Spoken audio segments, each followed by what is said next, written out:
Okay, let me set this up one more time. Basically, they're talking about this New Age temple. I'm not familiar with it. All I know is Joe said something. I mean, it ties in with the New Age movement. You have the Deepak Chopra movement, which was a meditational thing, and then you had this Eckhart Tolle, which was the Power of Now movement, which Oprah kind of jumped on, but she thought that would, if everybody lived in the now moment. I haven't read the book, but I guess the theory was if everybody lived in the now moment and stopped this ego-driven thought processes, that it would bring this new earth on Earth, and obviously it didn't work. It didn't take hold. It didn't do anything really.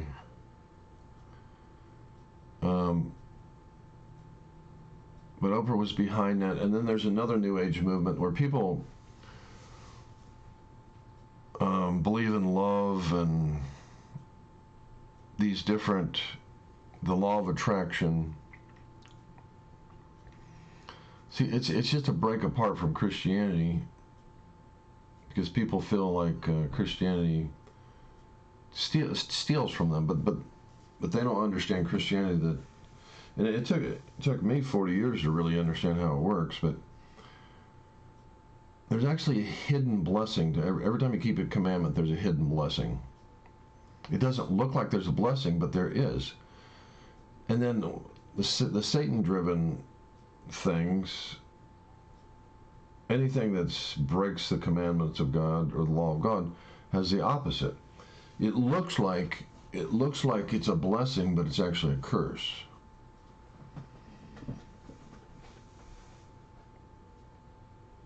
And it takes a long time to learn that stuff. But people come up with these New Age temples. But the thing that I want to address here is something Duncan said. So let me go ahead and play the clip, then I'll get into it.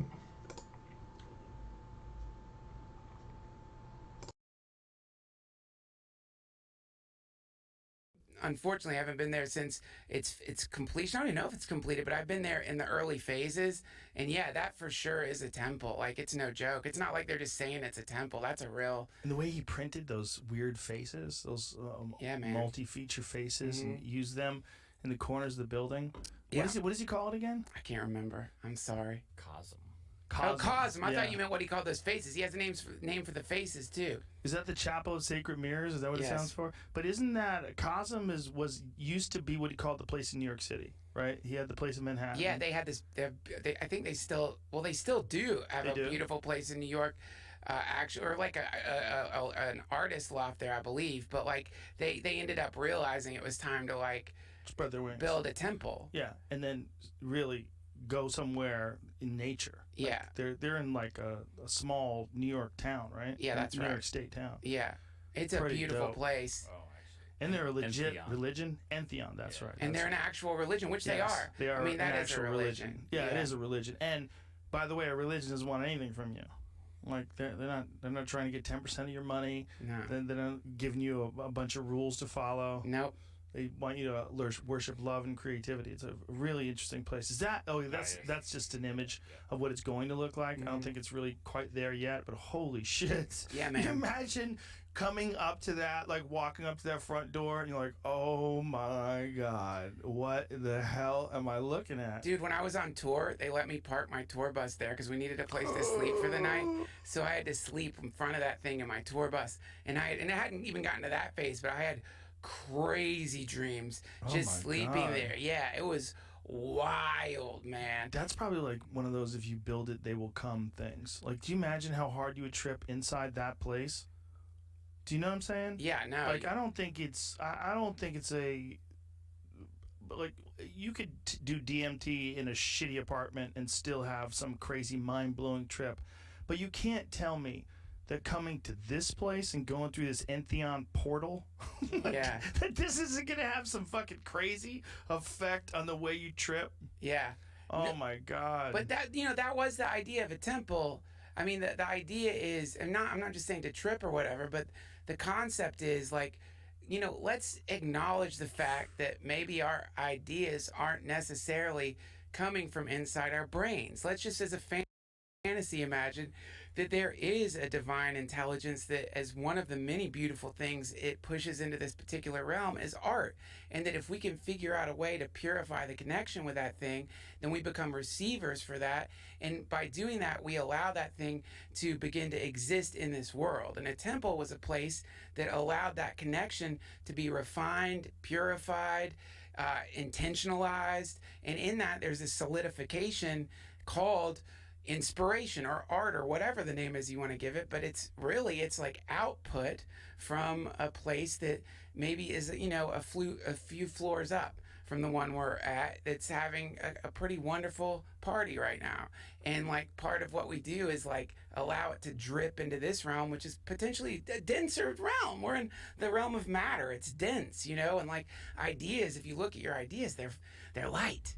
They're like they don't have at least my idea is like they're not like heavy. Inspiration feels like barely anything. In fact, it's so barely anything. Think how easy it is to miss a good idea. How easy it is to think something cool that maybe you want to write down for a joke, and you're just like, I'll write that down later, and then it's gone. It's light. It's light. And so in part of what they're, I think, are all about, or I mean, again, that's me putting it on them. They have a wonderful description on their website about what they're all about. But to me, part of what creation is taking those things, allowing them to come through you, and then allowing this realm to do what it does, which is to crystallize them in a denser form that other people can enjoy.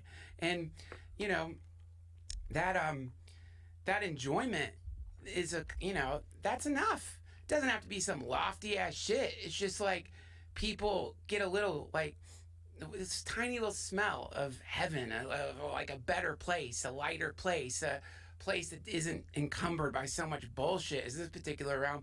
That can like completely take someone out of a depression, man. That can completely give somebody the juice they need to like get back out there and like open up themselves to the world and not be shut down. Just one little like tiny minuscule reminder of like, don't worry, this isn't the only place. There's simultaneously amazing things happening which you're part of. You just don't realize it yet. And don't worry. McKenna used to, in one of his essays, that's what he'd say on mushrooms, is he would get this message: don't worry, we're coming. Don't worry, we're coming. And you know what I mean? But I think that's what art does, is it gives you this sense of like, don't worry. Right now, we're just building the runway. Don't worry. It's coming. I know this place seems fucked up. It is a little dense right now. We're going to lighten it up. And then that... How much of that is your own imagination, though? Like, how much of your own imagination stimulates your trips? I mean, we want to assume that we're really interacting with something, right? Yeah. On the other side. But why do we assume that that's something? Obviously, it's not static. One of the things about tryptamine experiences is that things twist and change and morph and shift. They never stay any one thing for any length of time. They're always becoming other things and moving in and out of things. Like, maybe that's just what happens over there. Maybe these things are constantly shifting and changing. Maybe what...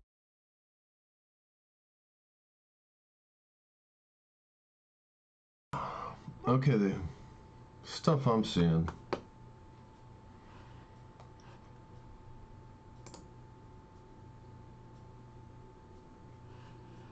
Stuff I'm seeing as a Christian, from my perspective. I see I'm writing books about all this stuff. I've been studying the mind. First of all, I'm a Christian, plus I've been studying the mind since about 2000. I mean, actually before 2009.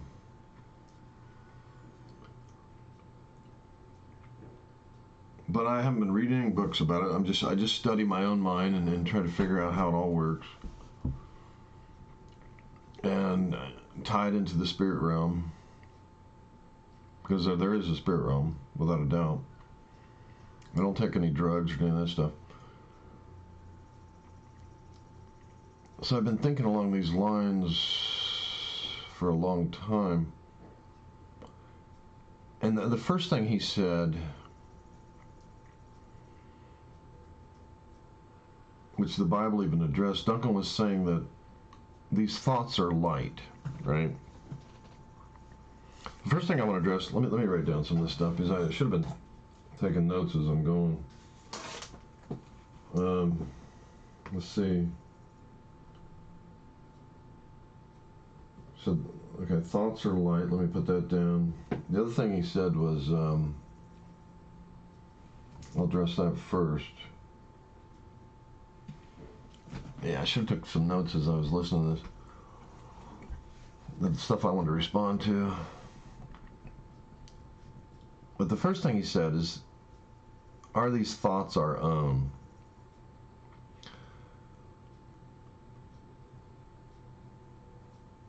Now, I've been working on a book basically on,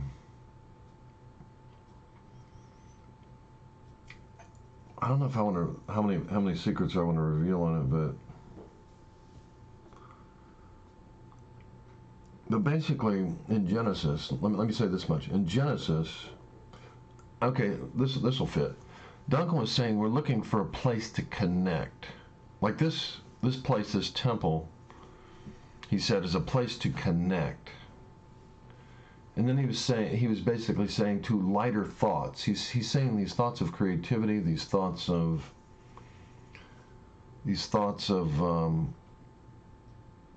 love and creativity, that they're light thoughts. And even the Bible talks about that. The Bible says in John chapter 1, in the beginning was the Word, and the Word was with God, and the Word was God. But then it goes on and says, okay, let me go to John real quick here.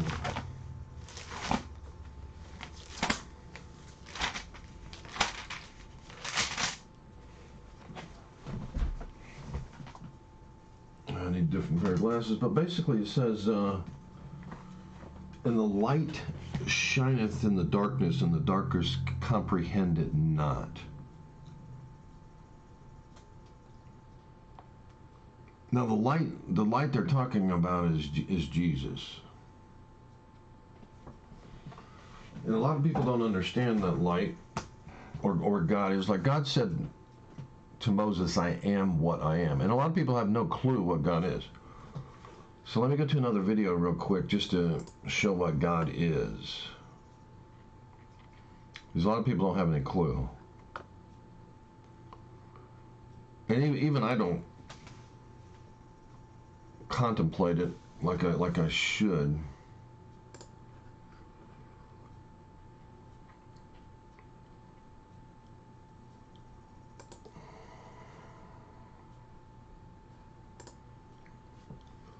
This is a guy named Ian McCormick that had a near-death experience, and we kind of get a glimpse of what God is. Hope that I break through that veil. Still not understanding what this light was. It starts out with Ian. See if I got myself muted. No, I don't. It starts with Ian ends up in a place of darkness. He gets a glimpse of that. Because he just died. But then God pulls him out, or he gets pulled out, because he just got finished, kind of, you could say, getting saved right before he died.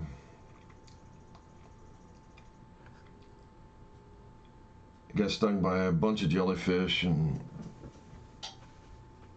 he'd end up dying before they got him to the hospital, but he died anyway. So he got a glimpse of God, and let's just show that real quick.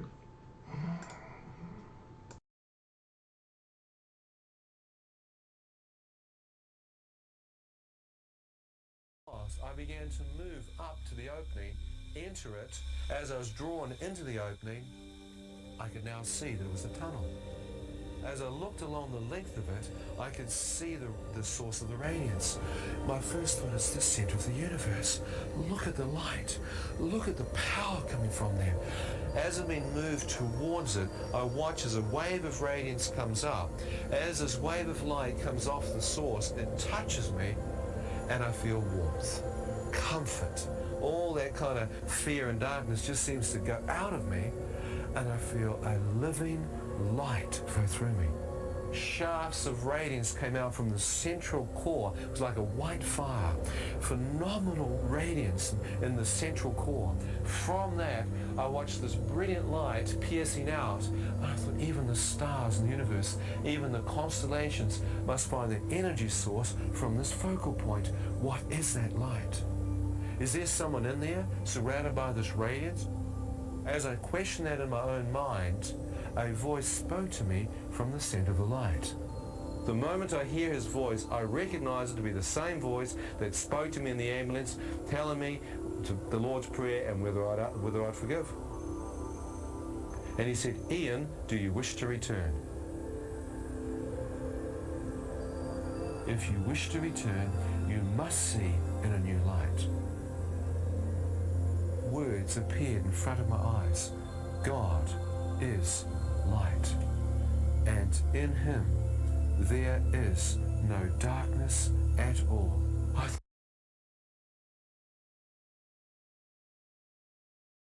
Okay, let me interrupt right there because this kind of fits.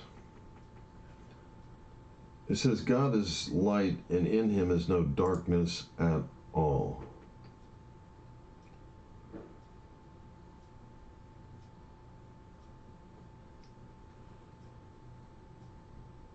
So Duncan was talking about these light thoughts, these light things, and these people trying to build this temple to connect to creativity and love. And see, what they don't understand, like Joe, before Joe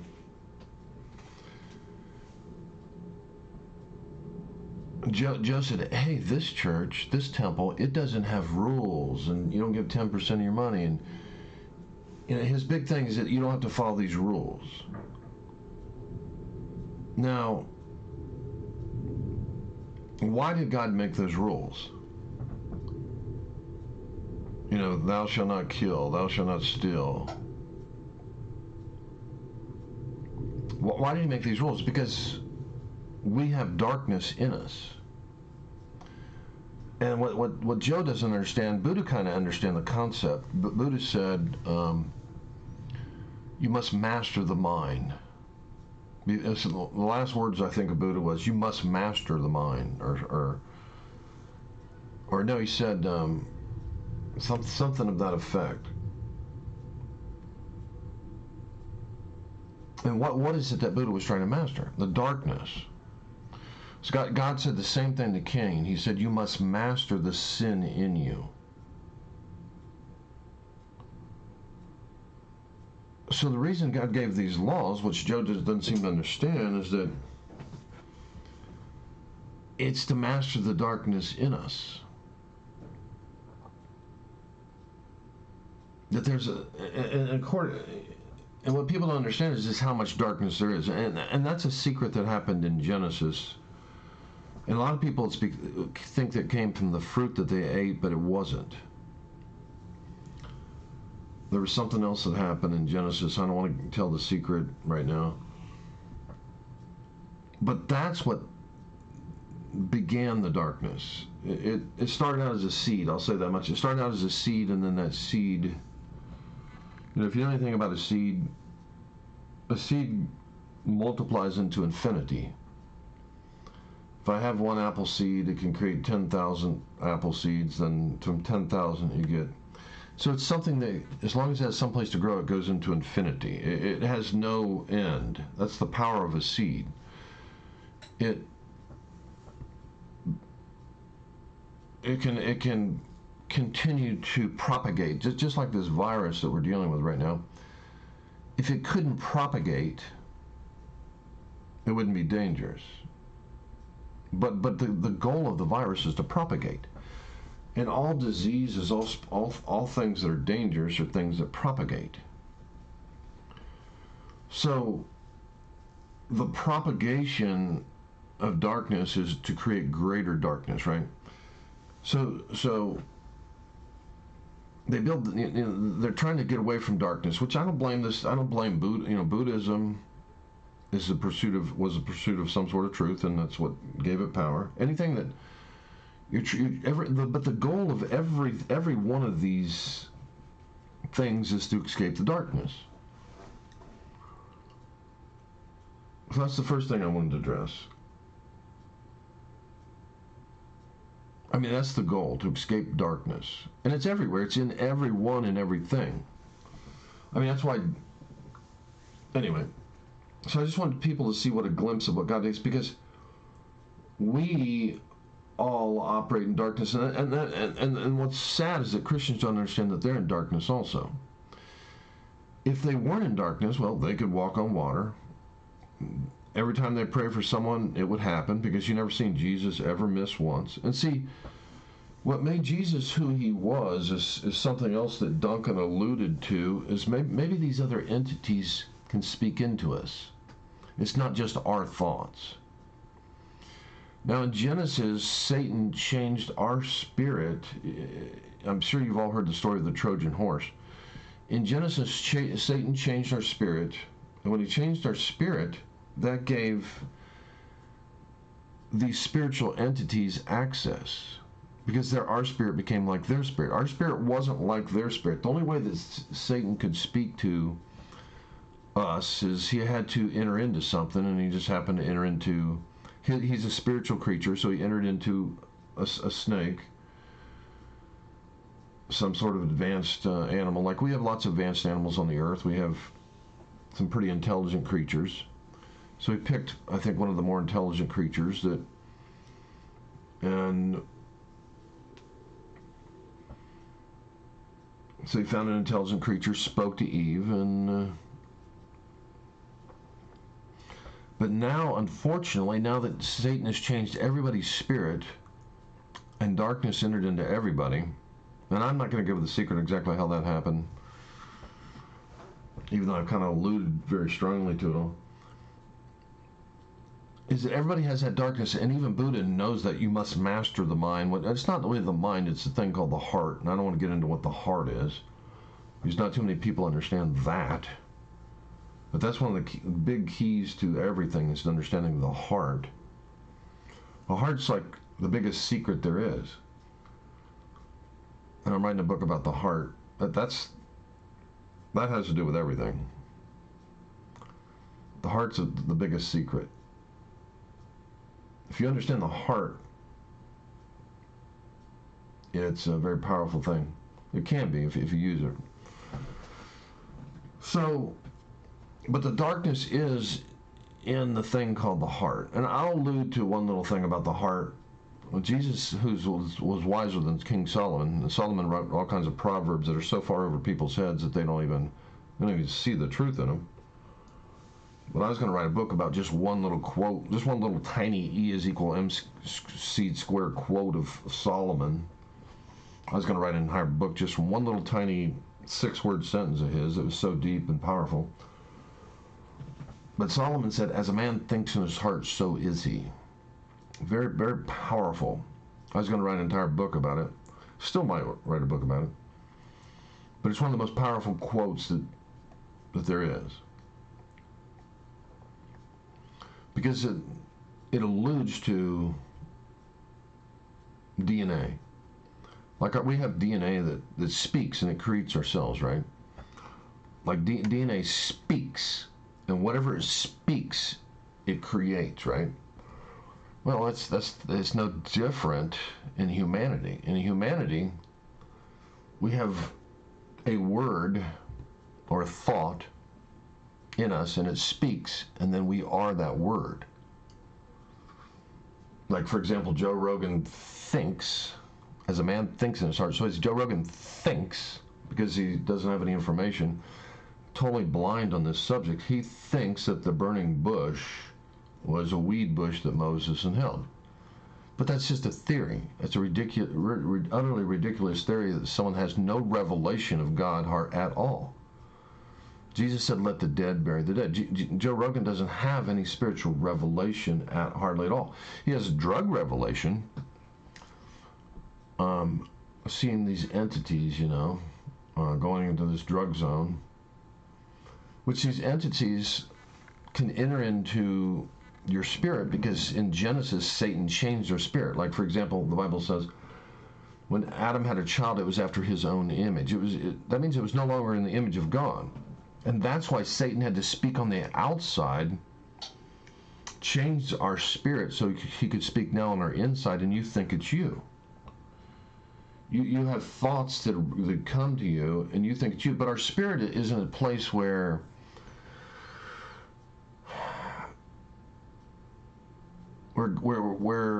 God can speak to it also. And God does speak through art and creativity. That's one of his... He truly... I mean, I've looked at art and creativity, and I see God speaking through it all the time. Because God will speak, and if people tap into that, like Duncan's talking about this temple thing, they will tap into that. But there's also these demonic forces. Also, what Joe doesn't understand is they don't want to lead you to a truth, but yet they want to give you some sort of wisdom or revelation. They want to give you insights that they have because they've been around forever. They know humanity and man. They know everything about us. They even enter into us and know all of our thoughts and have our memories. And then after they enter into you, and then somebody dies, then someone's reborn, and they enter into that person with all the thoughts and memories of that entity. Then people believe in silly things like reincarnation, because here's a person who has all these memories, but it's just a demon, the demonic force, who has all those memories. And you got to understand, in that spiritual zone, there's no memories perfect. In that spiritual realm, they're not limited. Like our mind, we can only download so much information because we don't have time. They kind of live in a dimension that's not time. Plus, they don't have limited. Their brains are not limited like ours. Our physical brains. They're in a realm where information flows freely, where memory is perfect. So they can have perfect memory, and so they have a lot more domination and power over us. And so it's easy for them to, first of all, speak into your spirit. And most of them don't want you to know when they're speaking into your spirit. Like let's say someone's living in depression. And depression can cause physical, but they can cause physical problems. It starts with a dark thought. Just like, remember I talked about a seed. Remember, Jesus said that the heart was like ground. Now, ground will grow fruit, or it'll grow weeds. It'll grow whatever, for the most part, it'll grow whatever you put in it. And then spirit is like the rain that waters it.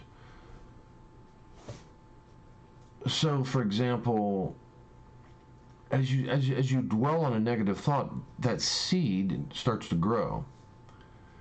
And the more, have you ever noticed that if you have a negative thought,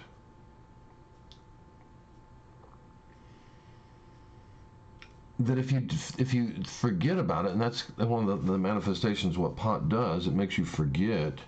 It ties into the receptors of the brain that makes you forget stuff, right? For example, Carrie Fisher used to get electric shock therapy because she was so screwed up mentally. She had to get shocked to erase like 2 months of memory so she could be a functional human being. That's how mentally screwed up she was. But what she didn't understand is that these thoughts are seeds. And then they start growing and manifesting and taking over. and they propagate. And then what waters them is certain spirits. And that's one good thing about this temple thing. They're trying to tap into good spirits, right? They're trying to tap into good stuff. But unfortunately, they probably don't follow God's laws. Like Joey Diaz used to steal and do all this stuff. And he realized that there was this thing, like there was this karma thing, which the Bible says you reap what you sow. And it's very clear. And you can look at the Bible and see all the stories. You'll see this reaping what you sow thing in all the Bible. You'll see it everywhere. You'll see where Jacob, who was called Israel, whose name was changed to Israel, you'll see where he stole his birthright from his brother, and then he goes over, and then the same thing happens to him. He gets deceived, just like he deceived his brother, he gets deceived. And that's even one part of the reason that Joe Rogan's successful is because he plants good seed. Oprah, same thing. These people that plant good seed, but then they when they get blessed, some of them don't turn fully to God because they're afraid they're going to lose something.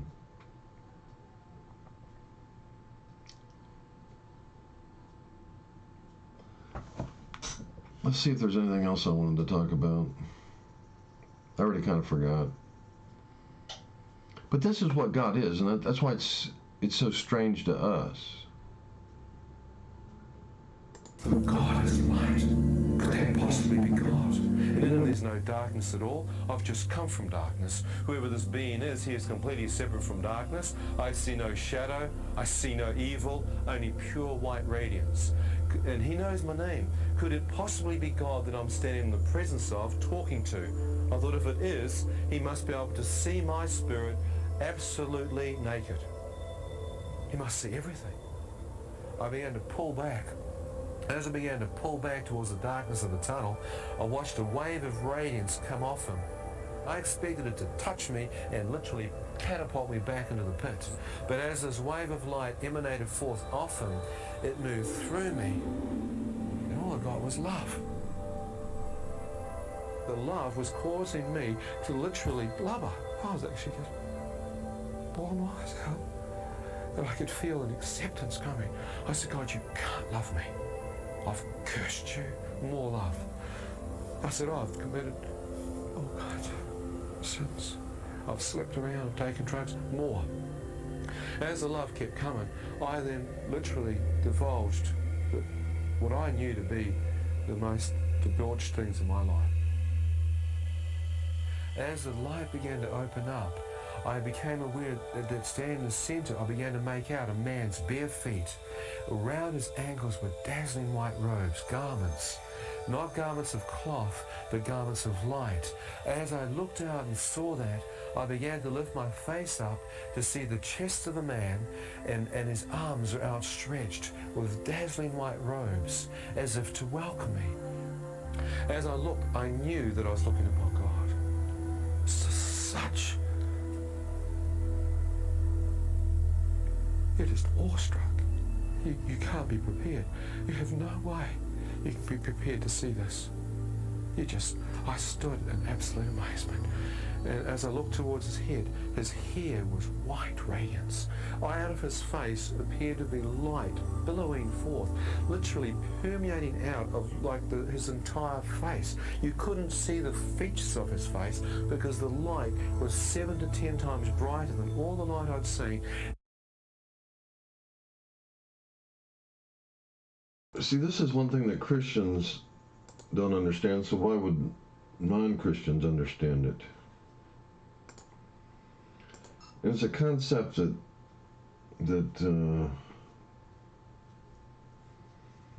when the Bible says that God's holy, a lot of people, I don't know, there's different manifestations or different ideologies of what people think holiness is. Holiness is a pureness. I mean, that's why in the Bible says God is love. And we just saw the demonstration that God is love and that God is light. And see, we've lived in darkness on this earth for so long. We've lived in darkness for so long that we don't know what it's like to be free of that darkness or to exist outside of that darkness. Because it became normal for us. It's just like those fish that live in caves that have no light in the caves, and then there's no reason for their eyes to be there because they can't see. So next thing you know, adaptive changes happen, natural selection happens, and they lose they can't see no more. Their eyes go away. They've learned to live in these caves without eyes. Same thing happens if you try to grow fish. I think it was like 2 or 3 generations they had fish in captivity, and they noticed that the fish in captivity started losing their ability to hear because they didn't have to worry about predators because they were in a captive environment. So it's a very short generational time in which these fish actually started to lose their ability to hear. So we've lived in darkness for so long,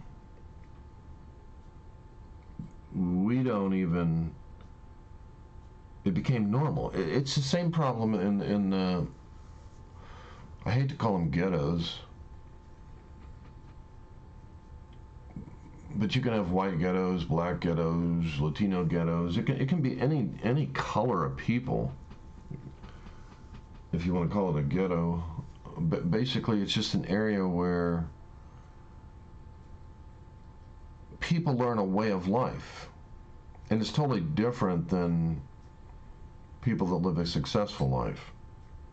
Totally different thought complexes. And see, I was going to write a book called DNA, spiritual DNA or mental DNA, or both, because they're both pretty close to similar. And your success in life is based on how you think. And I can prove it with a scientific equation that based on how you think, I can 100% guarantee that I can show you that by the way you think, you'll be successful or not. I can 100% prove it. I was going to write a book about that. But everything that happens in your life is a result of how you think, the DNA of your thought. And I can prove it, but I don't want to give away the secret here. I'm sure there's other people that wrote books about this stuff. It's not very complicated. But it's all a result of how you think. And when you get around all these people that think the same way, it goes back to what Solomon said: as a man thinks in his heart, so is he. So it creates. Remember I said your DNA speaks and it creates a cell? Well, you got cells in cities. You got cells in all. You'll notice that all these people act the same. They all act the same. They all hate cops. You'll pull them over and they'll give the cop the hardest time in the world. I mean, the cop will. It's like battling an adult that's like a 2-year-old. They literally act like a 2-year-old. Like this one woman ended up winning. She went to a clinic. I guess there was no chairs, so she was sitting on the floor. A security guard told her, "You can't sit on the floor." And I'm sure he had a reason for it, probably because her legs were sticking out. She might trip somebody. So then he asked her to move, and of course she's not going to do it. She's a 2-year-old mentality from hanging around with all these people that resist any type of authority. But it's a 2-year-old mentality. It doesn't work. That type of mentality does not work. It just creates pure hell on earth. So she had a baby in her arms, and she's like, I'm not going to move. Then the cops came. She still wouldn't move, even with the cops. Total disrespect of authority. And then the cops tried to take her baby away from her. And, things escalated as they always do in these situations, because you have no choice but to escalate with people like this, because it's all about winning and doing what they want to do, like a 2-year-old child. But they're not a 2-year-old, they're an adult. So this situation escalated, and the cops got emotionally involved because they're supposed to be an authority, and she resists authority, so they try to respond with more authority. And they end up trying to pull the baby away. So who ended up getting in trouble was the cops. The cops got in trouble because because she resisted, and she ended up winning, which is crazy. It's like a 2-year-old winning. But this is the type of mentality you have in these situations. These are the type of people that you need cops in the first place, because they resist all authority. And it's like dealing with a 2-year-old in an adult's body. I mean, imagine working with someone like that. Oh my God. So and it's all and in these pockets, they all think the same. They all think that way. They all have been around each other, and they all think that way. And I'm not saying that in the rich culture there isn't evil DNA also there. I mean, look what the banking system. If you go to the other end of the spectrum, you got the rich, the banking system that almost wrecked the United States because they thought they were better than everyone else, and that they knew the system and they could use the system and get away with it and legally not get caught. The government would have to bail them out if it went this way. And they all think the same too. So it doesn't. And they got away with it clean. Not totally clean, but pretty clean. It's like robbing the United States.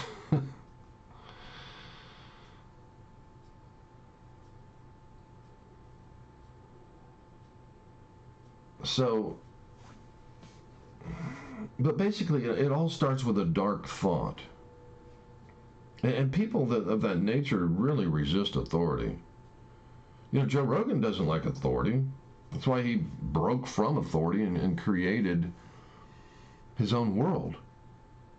Joe's a creator. He escaped the system, the system, the system where you get a job, you work 9 to 5, you come home, you do it all over again. Your boss can treat you any way they want to treat you. He escaped that system, and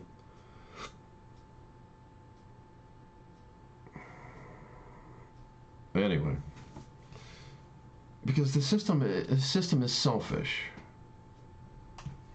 The system's not selfish, but anyway, let's move forward.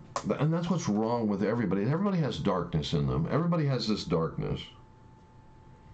And they don't know that they have it. But what's even scarier are these sociopathic types that's at the top realm of the ladder that do know what they're doing. that can wreck the country and steal money from them. I mean, they're both dangerous on both ends of the spectrum. You have the aware sociopaths that know exactly what they're doing. They're not doing it by instinctive nature, like that woman I just described. That's like a 2-year-old mentality. These are adult type people that know exactly what they're doing, and they're robbing the system. But they can, those are the real dangerous ones, but because they're aware of what they're doing with an adult mentality. But it's so you have it on both spectrums. I forget the point I was getting ready to make.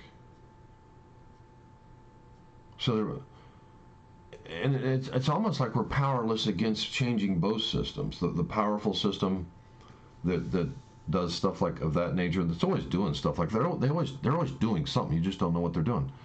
Then you have the lower end of the spectrum where people are just living in a group in society, and they're totally exposed to a way of thinking, and they don't even, they learned it. I mean, you can see 4-year-olds that act like adults,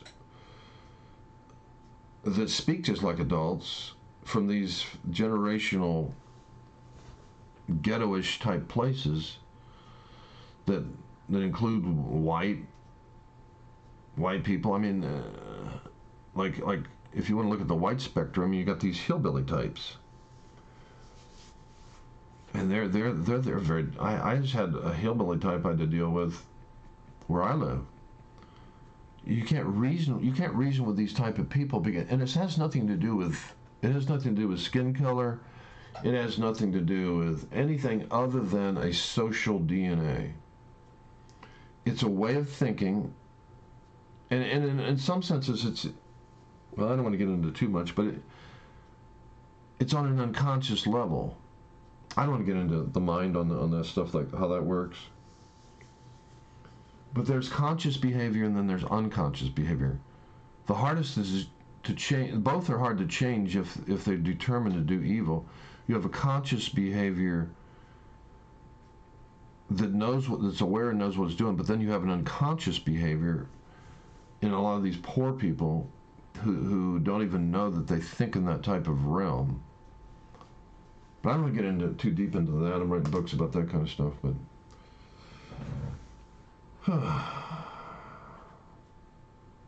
but the reason I wanted to record this is because something Duncan said about I don't know. I forget even. I know I wanted to record this, but I don't even feel like talking about it. Let's play a little bit more and see if I have anything else I want to say. I'm already into 45 minutes.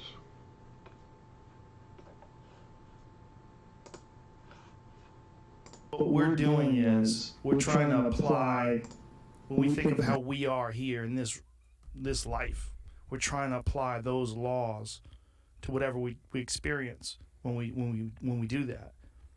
But it seems so alien when you have those experiences. It seems so alien. Like, you're not going to be able to bring any of that back. You can give someone like little glimpses.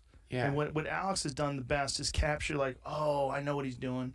Like those faces, those like almost Egyptian looking golden faces that are moving and apart from each other. Like, you go, oh yeah, I've seen something. Yeah, something sort of. Yeah, there's a tryptamine part to that. Yeah. But that, whatever that would it be in that dimension, it would change and become something else instantaneously, and then become something else, and a lot of it has to do with how you're thinking, which is weird. It's like, is the way you're thinking actually affecting those things, or is the way you're thinking affecting your perception of whatever this energy is and how it manifests itself visually? Well, I mean, this is that, right? Even in what you're saying, there's this assumption that your thinking is separate from the thing. Right.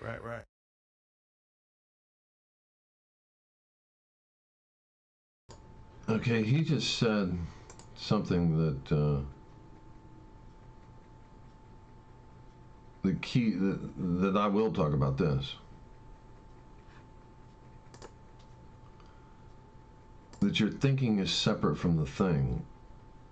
See what most people, even Christians, don't understand is in Genesis, like I was talking about, Satan got access into our spirit. He changed our spirit more into his image so he have access. And I'm going to throw a secret out there to kind of prove in the Bible this. Jesus, for example, if you look at Jesus, you won't see Satan speaking into his spirit like he can us. That's why Jesus said that we're all evil. Jesus said that everyone's evil, and then when someone came up to him and said, hey, good master, he says, why are you calling me good? The reason Jesus said that, not because Jesus wasn't good, he said it because Jesus is making a point that everyone that's born is evil.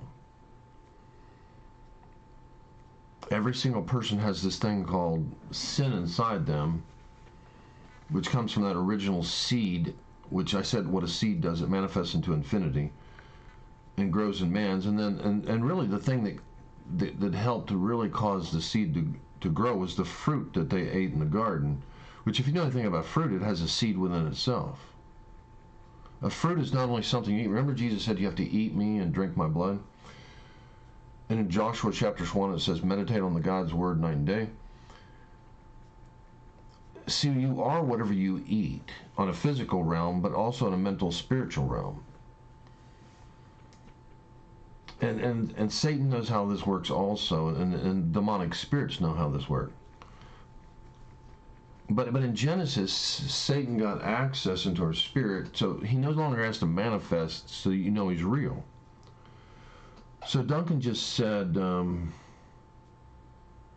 what did Duncan just say? Let me rewind it.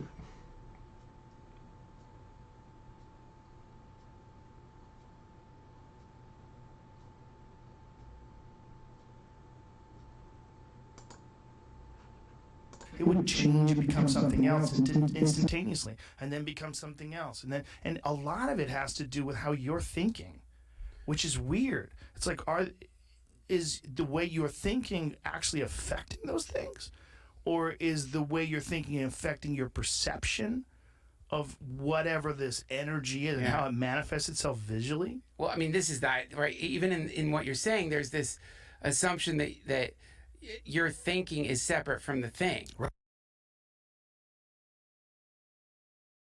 See, that's your thinking is separate from the thing, and that's what it's all about. That's what Satan did in Genesis. Now, he made it so that he could enter in, he could speak into our spirit. And if you notice anything about like a worried thought, if you don't give it attention, it dissipates. But if you focus on it, you magnify it, and you give it power. It increases. I don't want to get too on the secrets on how all that works. But that's why people, smoke drugs, because they don't need electric shock therapy like a Carrie Fisher, because she won't let go of stuff. She wouldn't let go of stuff. She had to get electric shock therapy because she wouldn't let go of that stuff, and it magnified and it grew, and she became such a psychologically disastrous mess because she was a control freak and wouldn't let go. And a lot of people control freaks. I'm a control freak. Takes one to know one. So she had to get electric shock therapy to erase those thoughts and she didn't understand that some of those thoughts were originated from Satan. And then as you think about them, they magnify and grow. So what Duncan's basically saying here, let me rewind it one more time because I keep losing my clarity here. I don't have myself muted, do I? No. This is deep stuff, so it's hard to stay focused, especially this early in the morning for me. It would change and become something else instantaneously, and then become something else, and a lot of it has to do with how you're thinking, which is weird. It's like, is the way you're thinking actually affecting those things, or is the way you're thinking affecting your perception of whatever this energy is and how it manifests itself visually? Well, I mean, this is that, right? Even in what you're saying, there's this assumption that your thinking is separate from the thing. Right.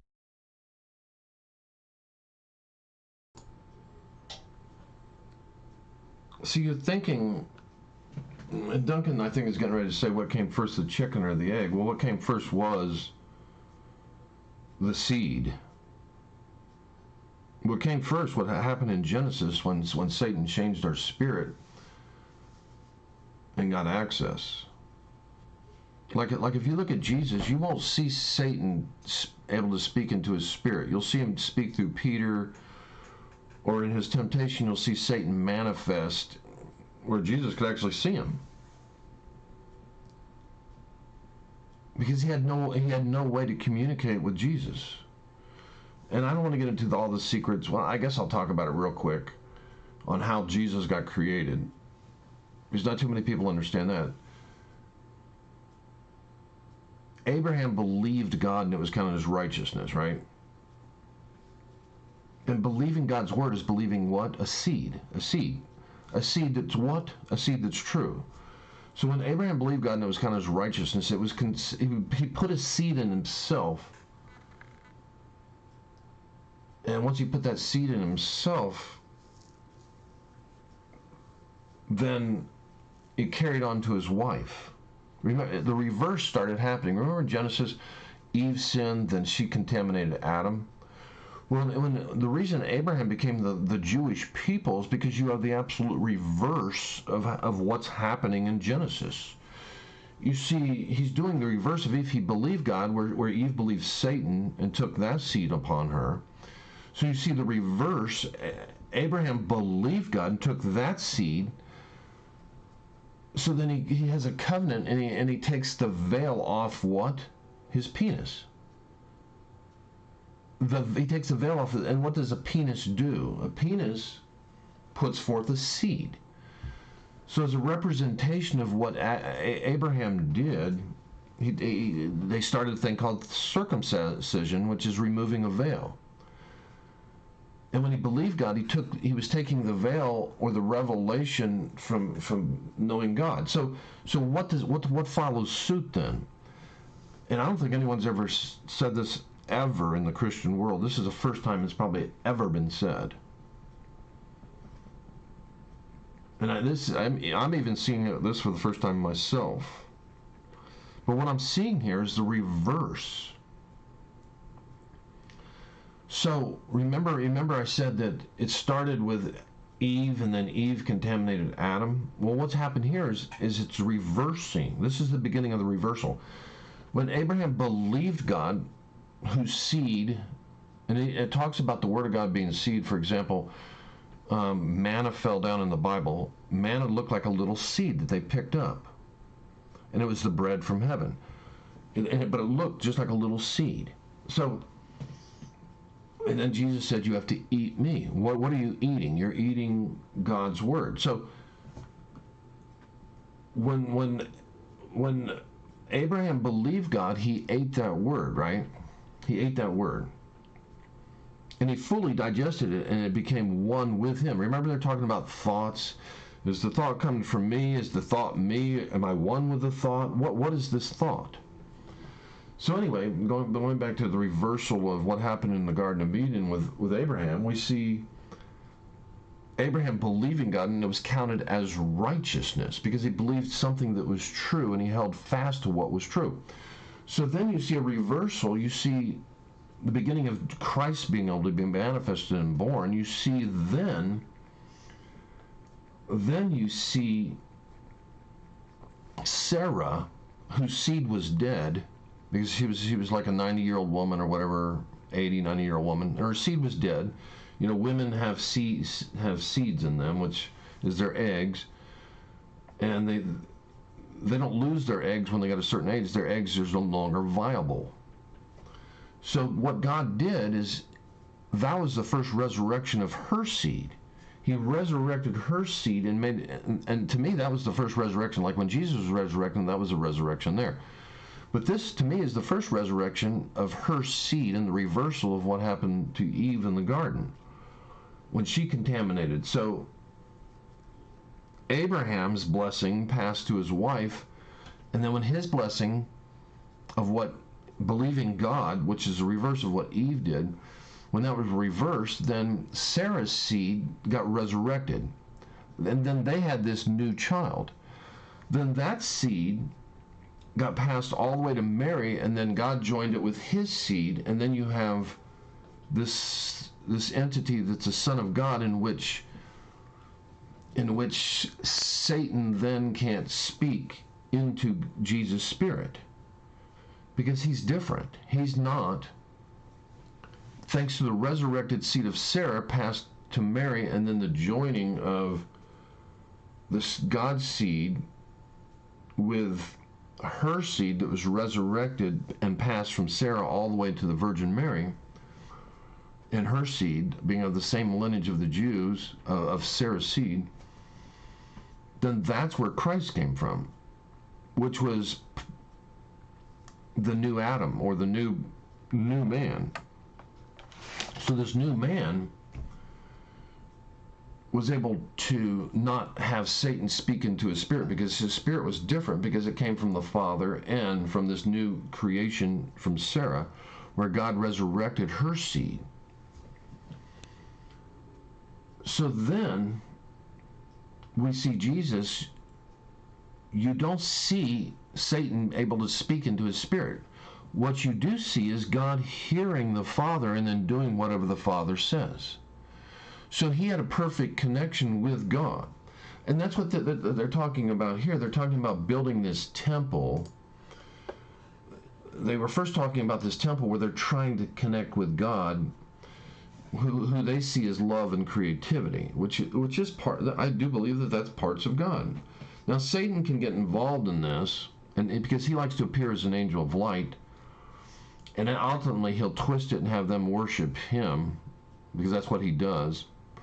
And it says in the Bible, in the end days, you won't. There'll be such good counterfeits that you won't be able to tell the difference. And that's basically what this is. It's a counterfeit. And it appeals to Joe, it appeals to Duncan, but it's nothing but a counterfeit. And then it appeals to them because they think that there's no rules. They don't like the Christian rules. But they don't understand that anytime you keep a blessing of God, you get blessed. And anytime you don't keep a blessing of God, there's a curse behind it. There's a satanic curse. They don't understand this stuff. And like I said, Joey Diaz got a feel for it. He realized that there's this thing called karma. Well, they call it karma, but it's actually reaping exactly what you sow.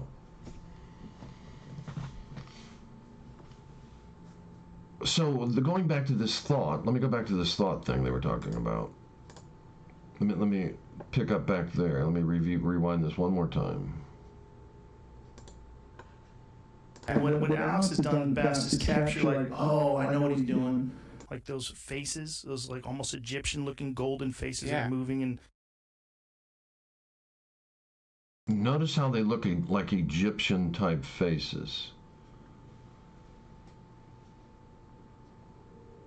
Egyptians were the ones that got defeated by God, and notice the power that Egypt had. Notice how he said they're actually manifesting a temple.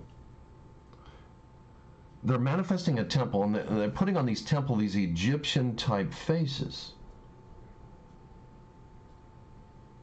And in the Bible, don't you think it's a coincidence, Joe, that these Egyptian-type faces already was where the children of Israel, who were the chosen people that I'm talking about, who brought forth Christ. Don't you think that's a coincidence, Joe, that these Egyptian faces are manifesting again? And that these demonic forces that when Moses threw his staff down in the Bible, the Egyptians were such hooked into these demonic spirits, gods, that they could do the same thing that he could. They threw their snakes down also. They threw their staffs down and they turned to snakes. Now, Joe might not believe in stuff like this, but I guarantee. But if you go over it's where some of the dark arts are performed in Africa and different places where they're into deep voodoo, there's been plenty of stories where people have manifested and turned into different creatures by the power of Satan. Now, Joe, I'm sure Joe isn't on top of this stuff. He's never went down the rabbit hole to try to investigate this stuff. But I've heard stories, and I have no reason to doubt that they're not true. If you get deep into this stuff, Satan has power.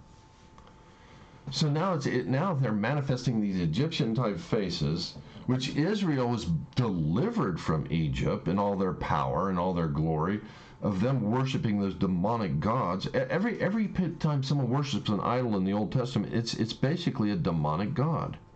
It's Satan trying to be God, just like he wanted to be when he got thrown out of heaven.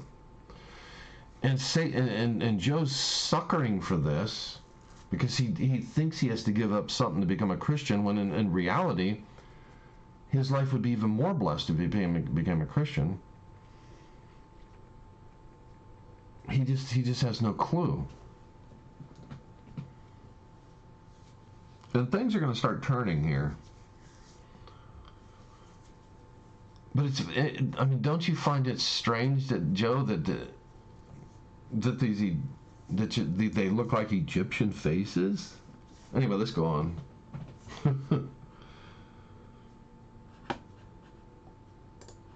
It's just Satan repeating it.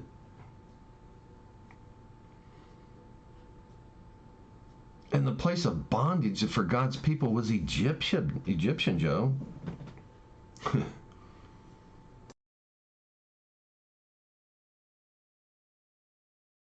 Apart from each other, like you go, oh yeah, I've seen something, yeah, something sort of, yeah, there's a tryptamine part to that. Yeah. But that, whatever that would it be in that dimension, it would change and become something else instantaneously, and then become something else, and a lot of it has to do with how you're thinking, which is weird. It's like, is the way you're thinking actually affecting those things, or is the way you're thinking affecting your perception of whatever this?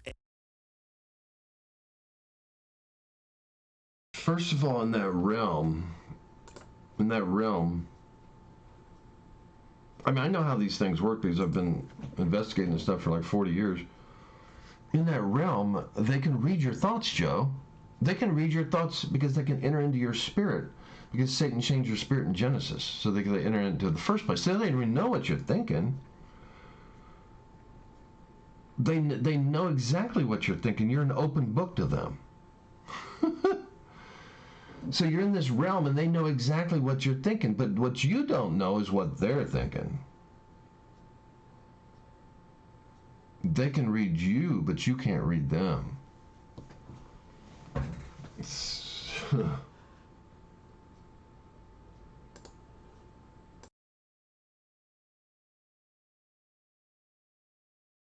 Energy and how it manifests itself visually. Well, I mean, this is that, right? Even in what you're saying, there's this assumption that your thinking is separate from the thing. Right.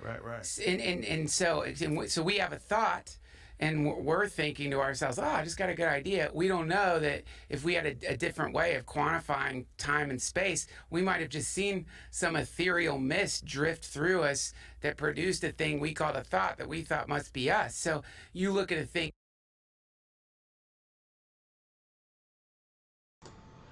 See, that's where they're really, not only them, but Christians miss this.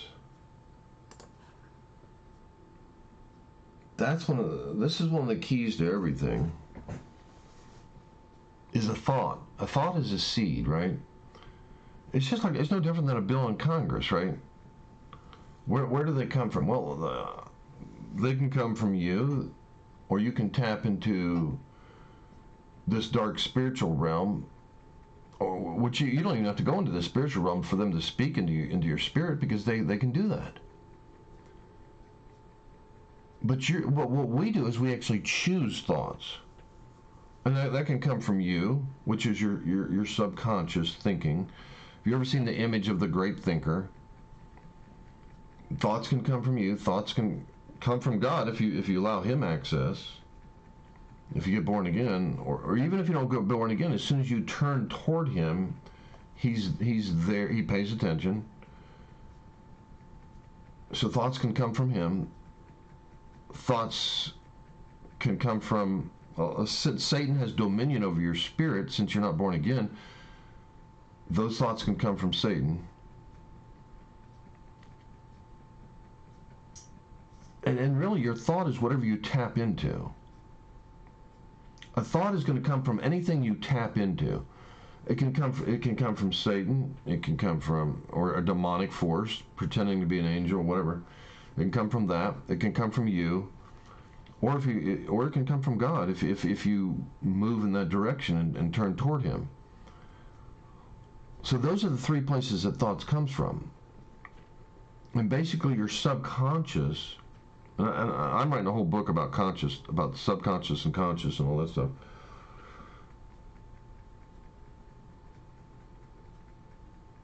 But thoughts, they so easily can come from these entities, and that's why you have to be careful. That's why the Bible also says words are either life or death. Because words from people,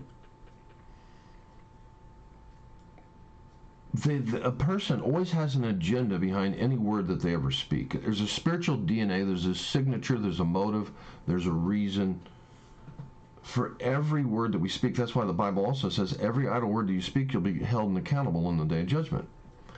Because everything we speak has a motive and a reason you speak it behind it. Everything.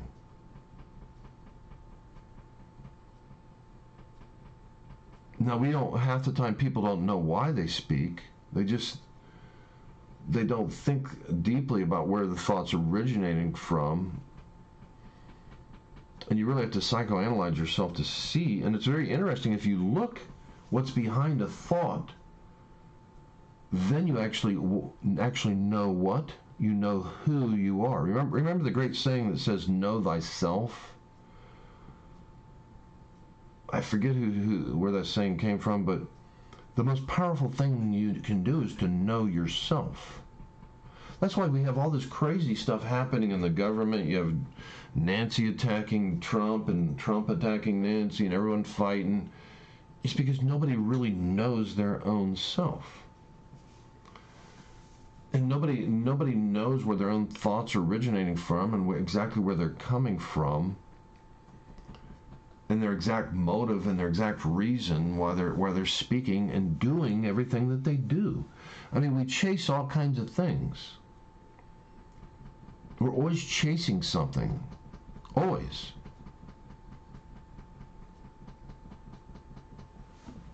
But these thoughts become one with your thought once you agree with it.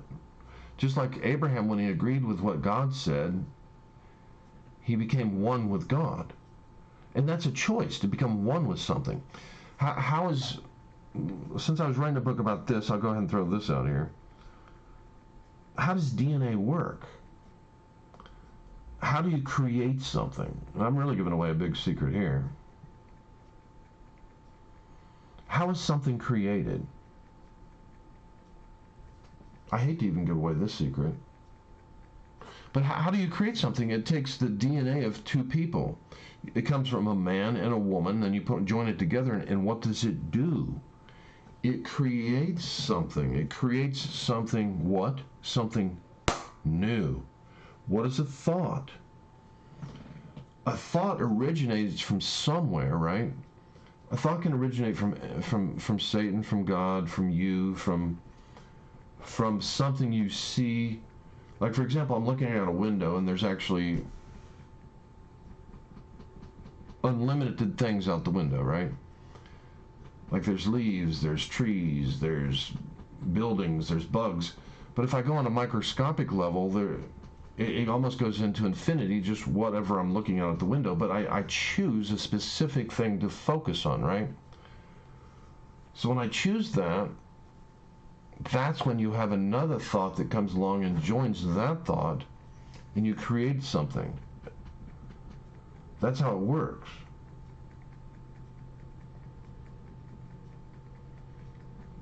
And then you whatever thought you do is, I'm giving away too many secrets. I'm just going to shut up. But that's what's going on here. They don't understand that they're merging with these things that already have access to their spirit from Genesis, and that they're getting deeper and deeper into this stuff. And these entities that they're meeting in these drug things don't have. They're going to lie to them. And I can hear Joe right now saying, "Well, how do you know you're right?" Because that's one of Joe's big things. How do you know you're right?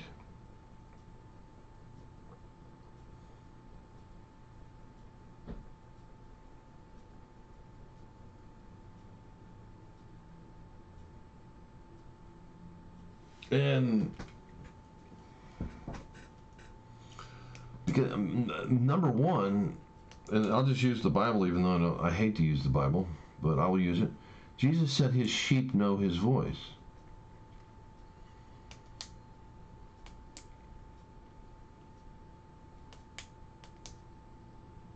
I mean, I seen Jesus in a vision, and no one can tell me.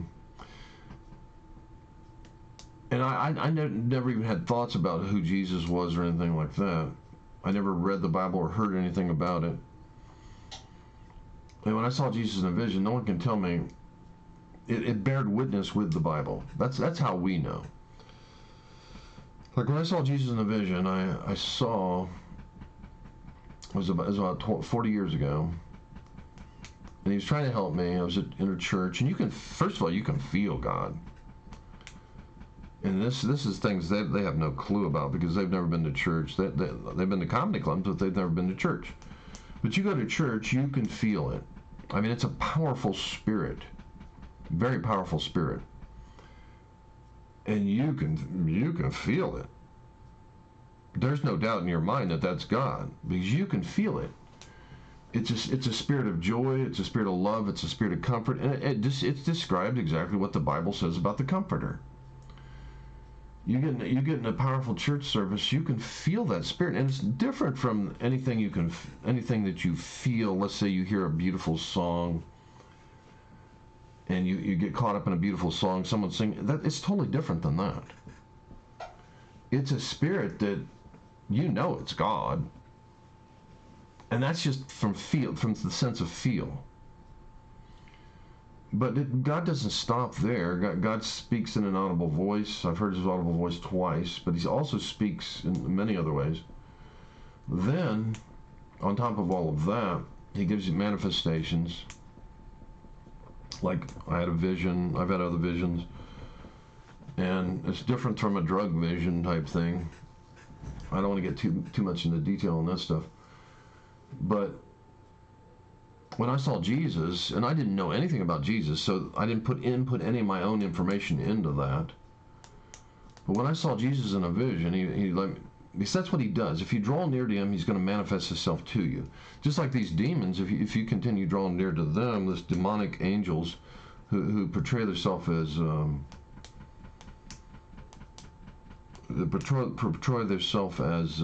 these spiritual entities that you see in these drug things.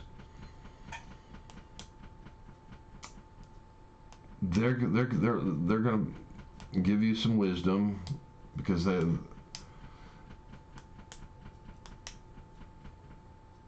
going to manifest themselves to him. And you see that Joe doesn't quite believe because that's kind of what they want. Depending on each person, they know that Joe will get to the bottom of the truth. So they really don't want Joe to know exactly what they are. Because Joe will get to the bottom of it. He'll figure it out. But if Joe played around with Christianity, he would know that was the truth if he played around with it. Because when I saw Jesus in a vision, you got to understand, I saw him, and I understood after I saw him in a vision, and I read it afterward. I didn't even notice it in the Bible, but they said, Jesus, no one talks like this man here. No one talks like him. That means he had a depth and an understanding that just was so over everyone's head. They knew that he wasn't a man. So when I saw Jesus in a vision, and Jesus makes statement, he says, if you've seen me, you've seen the Father. And that's what we just saw here in this revelation was what he saw here. He just saw basically Jesus glorified that looked just like God. Because he's one with God and he is God. It says in the beginning was the Word and the Word was with God and the Word was God. So when I saw Jesus in a vision, and another interesting thing about the vision I saw Jesus, it looked just like the person I saw, which I didn't see 30 years later, was the Shroud of Tehran. Let me show another thing here.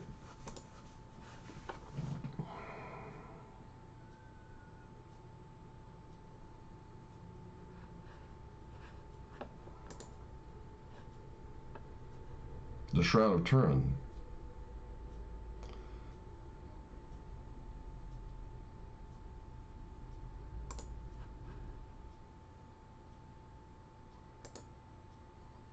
See if I can find it real quick. I was just looking at it the other night. Here it is. Body look the same. But when I saw the shadows, do I have myself muted? No, I don't. Good.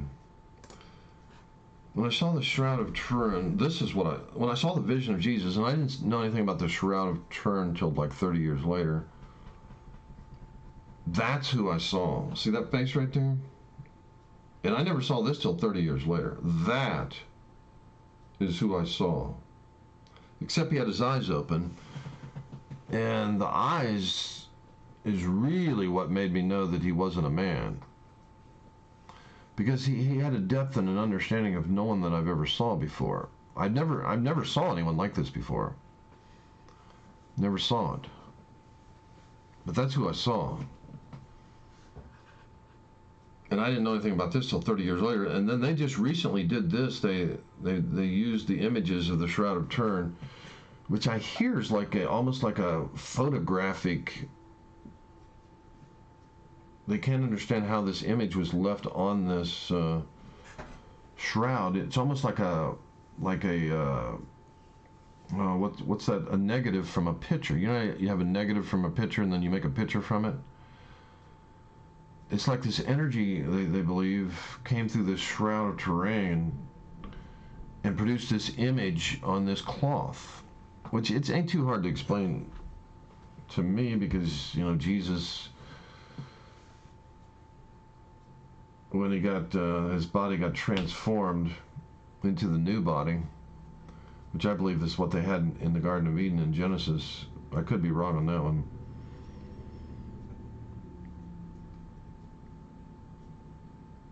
That he got a different type of body, a dimensional type body where you see him pop in and out of buildings. So he got a dimensional type, different type of body, and you can see where in this he lives in a different dimension. It's kind of like the angels do. And I've heard angels, and I've only seen an angel once, but I've heard him on quite a few occasions. But I don't want to get into all those stories. But that's what he looked like. And but when I saw him, his eyes were open in this vision 40 years ago, and he, man, I tell you what, you didn't have to. You could communicate with telepathy with him, but you could see everything he was thinking about just looking into his eyes. You could see right. You just all the information of what he was thinking was present in your mind as you looked into his eyes. So as I was looking at him, I could see all these different things at once. I could see his tremendous intelligence, that I knew he knew everything. I could see his understanding was off the scale of any human. I could see his love and compassion and the depth of his emotion was off the scale of any human being. I could see all these things. Plus, I could also see how he was feeling about me. And I could all see it in a moment. I could all see it all at once, where it's taking me like, 3 or 4 minutes to describe all the information of what I was seeing, but you could see all that at once. I forget where I was even going with all this conversation, but let me go rewind what I was thinking about here. I always get off track. It would change and become something else instantaneously, and then become something else, and a lot of it has to do with how you're thinking, which is weird. It's like, is the way you're thinking actually affecting those things, or is the way you're thinking affecting your perception of whatever this energy is and how it manifests itself visually? Well, I mean, this is that, right? Even in what you're saying, there's this assumption that your thinking is separate from the thing. Right. And so we have a thought, and we're thinking to ourselves, I just got a good idea. We don't know that if we had a different way of quantifying time and space, we might have just seen some ethereal mist drift through us that produced a thing we called a thought that we thought must be us. So you look at a thing in that realm and it shifts. See, what he's talking about here goes back to what Solomon says. As a man thinks in his heart, so is he. And it's a choice. When a thought pumps in, see, this is where people that struggle with mental issues don't realize that a thought is is something you choose to think about. But what happens is after they've magnified the people that have mental issues, after they focus on a thought for a certain period of time, it builds energy and strength, and then they can't shake it.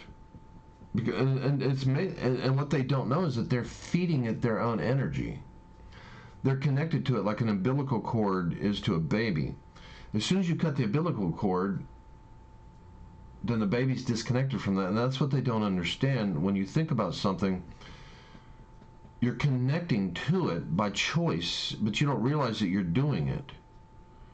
So as soon as you stop thinking about it, you stop pouring your own energy into it. That's why Trump can be president of the United States. Because he doesn't hook up to certain thoughts. He lets them go. You can't lead your own self if you can't choose. You don't have the ability to choose your own thoughts, and that's what makes one person successful and another person a loser. Is that it doesn't matter how intelligent you are. It matters on how well you choose your thought. That's why someone like Trump is egotistical, thinking he's better than other people, when he's just not emotionally connective. But I don't want to reveal too many secrets. I think I'm done here. I'm revealing too many secrets, and these are things I need to write in books myself. But I'm revealing way too many secrets, and what Joe and Duncan don't understand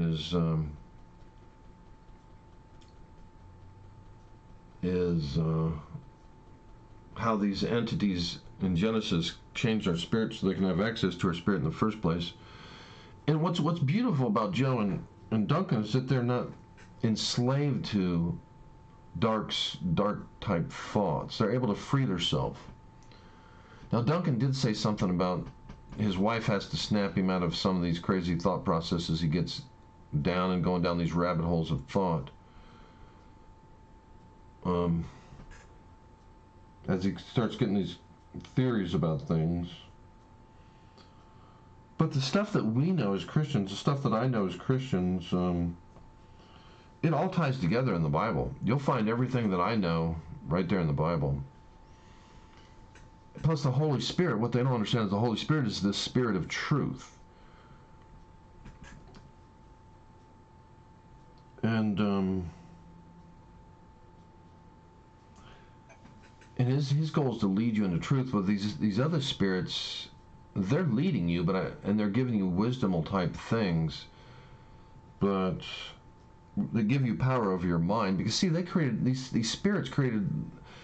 Satan created fear, and there was no such thing as fear or anxiety or worry.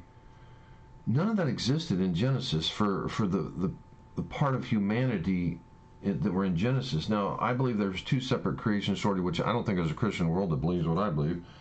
But I have evidence from Revelation to believe that it's true. But I believe that there was two separate creation stories. There was one set that was keeping the earth, one set of men that were keeping the earth.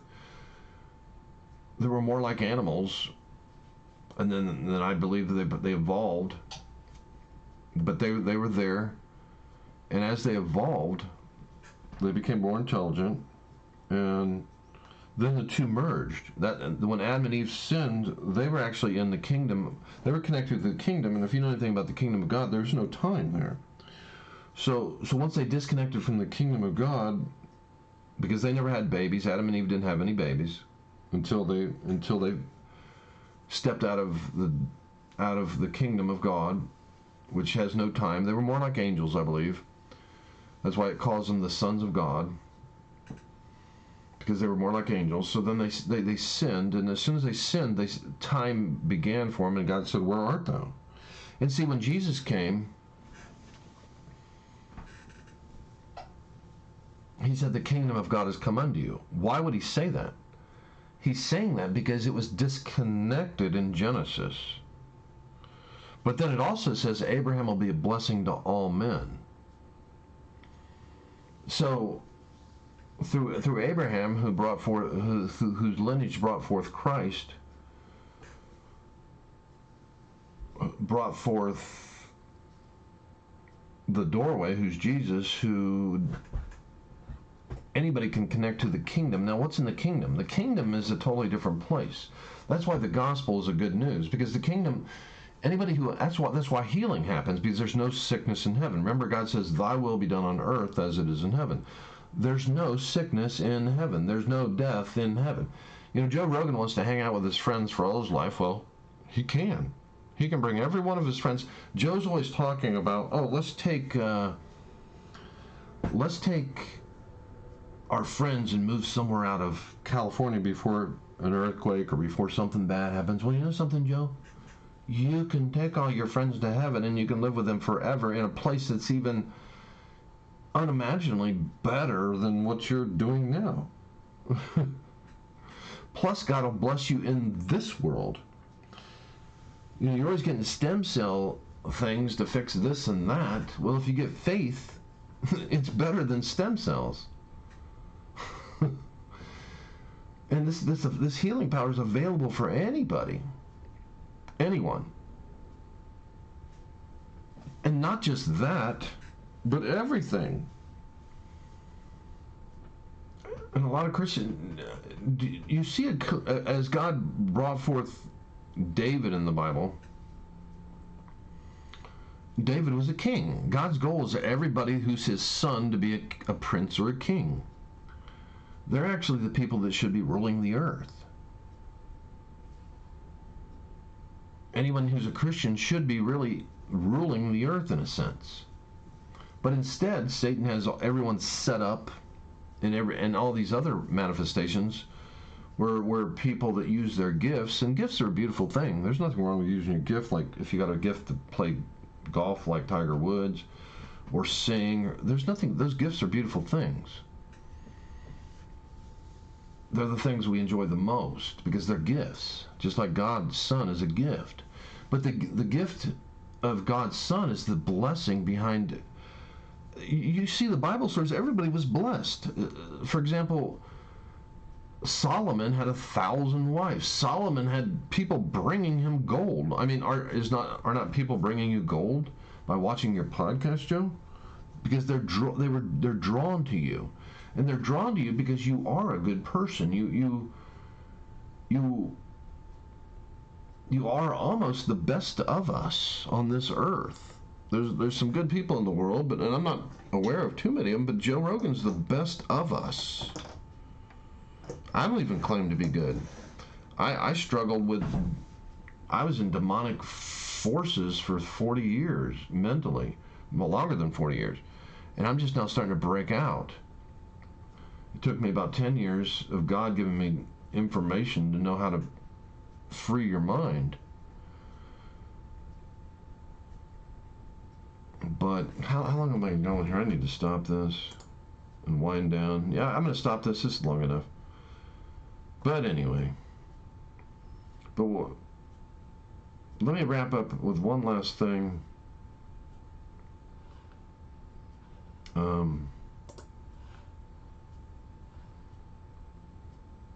I don't need meds, it's just over your head. Someone said in my chat, I need meds. I don't need no meds.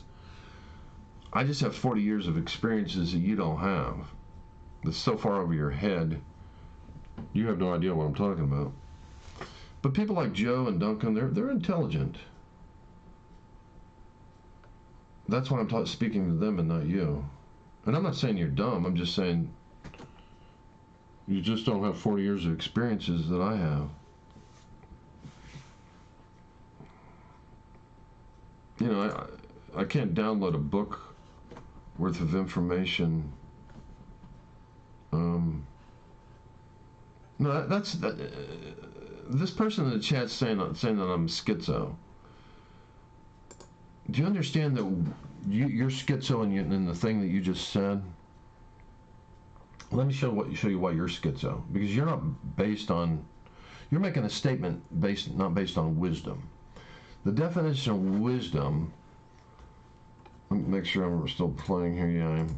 The definition of wisdom is one of the most beautiful, powerful sayings that there are. The definition of wisdom says this: wisdom is the power to judge, is what you just did to me. You judged me. The power to judge and make the soundest judgment based on three things: knowledge, experience, and understanding. So you just came into my chat and said that I am schizo. But you don't know what I experienced. First of all, you can't know what I experienced since I was 14 years old. That's information that, since I was 14, was my first encounter with God. You can't look at all that volume of tremendous information for the last 40 years, plus on a psychological level, you don't even know what was going on with me. You don't have any information, and you made a judgment without any information. But wisdom doesn't. Wisdom slaps you in the face. Wisdom says, wisdom is the power to judge and make the soundest judgment based on knowledge, experience, and understanding. But that's what people do that on the internet. They want to feel powerful. They want to feel like they're gods. So they make these snap judgments, which only a fool would do. Only someone that's an utter fool would do. And then they feel like they're God because they made a snap judgment. But it's the opposite of what a God would do. A God, who we do have a real God, sees every information that you do in your life, sees every step that you're going to take, sees every bit of your story. A God, which none of us are gods, no one can live in somebody's life and look at why they took every step that they took and see every reason they made, every thought that they had, and every move they made, by every interaction that happened in their life. No human can do that.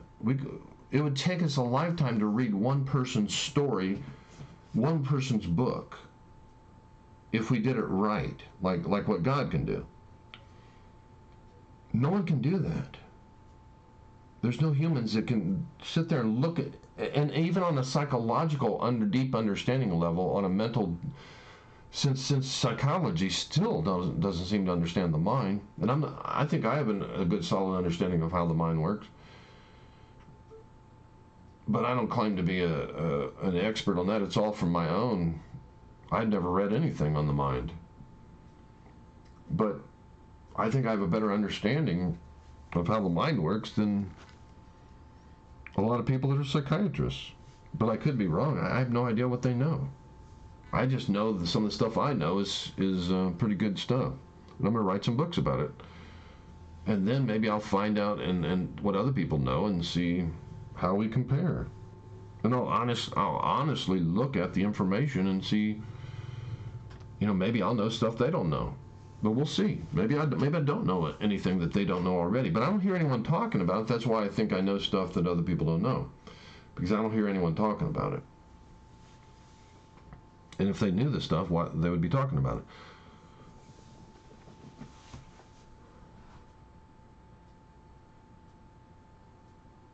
But that's basically what you just did, and we do that as humans. We all want to feel powerful. We all want to do these snap judgments. But that's what children do. That's a childish behavior, and that's to be expected on the internet.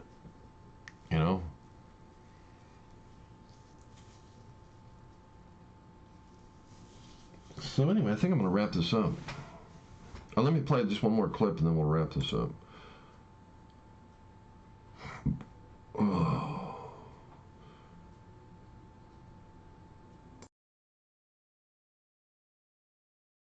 Speaking your thoughts doesn't create reality. So you're saying I'm delusional? Do you realize that speaking your thoughts doesn't create reality? But you're so silly you think that it does. Saying that I'm schizo or delusional doesn't create reality. I'm probably one of the most soundest mental people that there are as far as understanding how the mind works and how to keep my mind sane. And as far as schizophrenia, I probably understand that way more than you do. I mean, for example, if you look at the movie A Beautiful Mind, you're calling me delusional and schizophrenic. The Beautiful Mind is, I would love to review that movie because I see secrets in that mind, that's things that I understand that are very simple to explain. In the movie A Beautiful Mind, the guy that was schizophrenic, so he actually created entities that helped him. He actually had a roommate that he created that he didn't know that roommate that he created in the movie A Beautiful Mind. I got to wrap this up here in a second. Where am I at?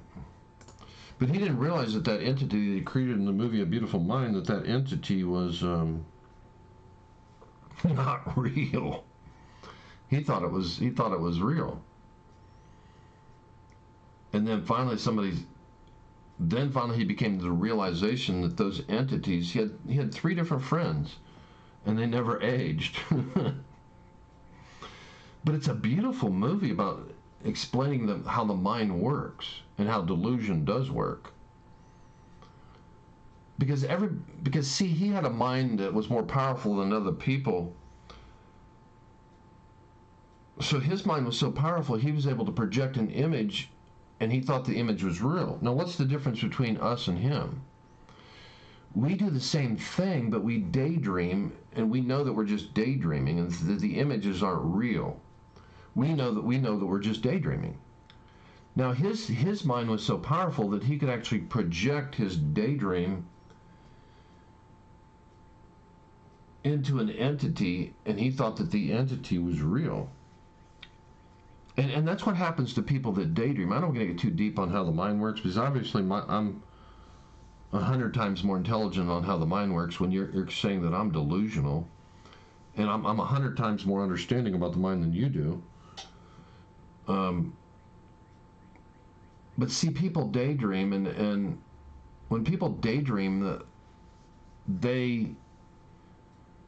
like, for example, this guy that committed suicide, Chester Manning, or Chester, what's his name, from Lincoln Park. See, that's what, if you look at his music, and I'm actually not talking to the troll, I'm just talking, because it'd be a waste of time to talk to the troll. But if you look at this guy's music, you can tell that his daydreams, or the matrix of his daydreams, were so powerful that he lived in that more than he lived in reality. And that's why this guy wrote a book called The Power of Now, Eckhart Tolle. See, Lincoln Park. But you see in almost every one of his songs, he's struggling to live in reality, in the now moment. And what causes you not to live in the now moment? Fear, worry. And I don't want to get too deep on this because I'm writing books about this kind of stuff, so I don't want to get too deep on this. I'll give away too many secrets. But the guy who committed suicide, he's living in that realm, in that world, and finally he can't escape his worries and his fears, and so he commits suicide. But you see it in his music that he wasn't schizophrenic, but there's parallels to schizophrenia and people that have different mental things, and the fact that it is all in their mind. Now, in The Beautiful Mind, the guy that was schizophrenic projected something that was real. I had a vision of Jesus, and I didn't know nothing about Jesus, so there's no way that projection could have matched the Bible, because I knew nothing about Jesus. Because I was a young Christian and I knew nothing about that. I didn't know nothing about Jesus, hardly. But then after I saw Jesus for real, then it matched the Shroud of Tehran 30 years later when I saw that. And then I read in the Bible and I thought, oh, they said in the Bible that Jesus, no man spoke like him. And I never read it until like 30 some years later, 20 years later, and I thought, oh, that matches my vision of what I saw. So that's how that works. Now, people could say, oh, that was just a schizophrenic type manifestation of what I just described, but no, it was not. And there's so many revelations that you just happen all the time when you're a Christian. You have so much evidence. So many things happen that, I mean, you know because there's so many things that happen. I mean, from going to church services where the minister, every question you answer in your head, the minister answers, to all different types of manifestations. I mean, you don't have any doubts. But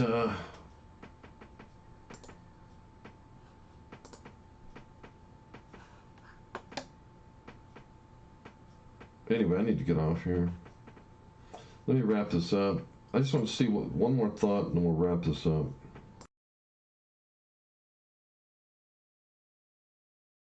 And converting, and you notice that conversion seems to be happening in relation to like how you're feeling. And now you're in a chicken or the egg conversation, which is like who's reflecting who here, like which of us is like real, and I already answered that question that he just has said here. Back a while back, thoughts are created when one thing catches your attention, and then you choose that thought with a part of your own thinking, and it's no different than how a child is born with two different sets of DNA.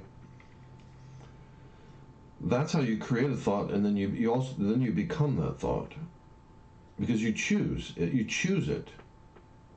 And a part of you has to agree with that thought, right? I'm seeing some other secrets as I'm thinking about that tie into that. But I really shouldn't even have gave away that secret. But that's how thoughts work. You're actually choosing them.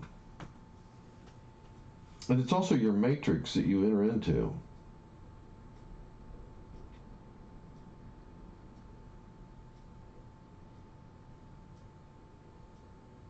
But this is getting kind of deep. Let me play a little bit more. This is deep stuff. Which of us isn't? Or are we just kind of there? Am I just seeing who I actually am? But because I live in a world of individuality, and I live in a world where there's a separate quality to things, I have to see you as separate. Because if I don't, I can't see you.